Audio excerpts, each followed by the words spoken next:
పొరపాటున మనం ఏదన్నా పోగొట్టుకున్నా మన దగ్గర నుంచి దొంగలు ఏదన్నా గుంజుకవైనా మళ్ళా దొరుకుతుందని గ్యారెంటీ ఉంటుందా?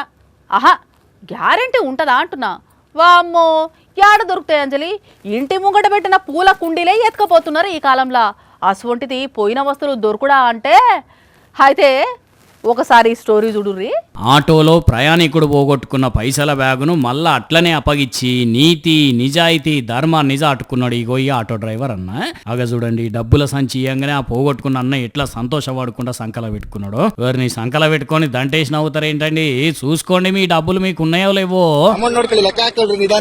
కర్ణాటక రాష్ట్రం బెంగళూరులో ముచ్చటిది. బ్యాగ్ నిండా పైసలు పెట్టుకున్న ఈ అన్న మరి ఆత్రమాత్రంగా ఆటో దిగి ఎందుకు ఉరికిండో గాని పోగొట్టుకున్న సొమ్మును మళ్ళా ఆటో డ్రైవర్ పుణ్యం అని దొరకబట్టుకున్నాడు. ఈయన సంతోషం కొద్దీ ఆటో డ్రైవర్ అన్నకు కొన్ని డబ్బులు ఇవ్వబోతే వద్దంటే వద్దన్నాడు.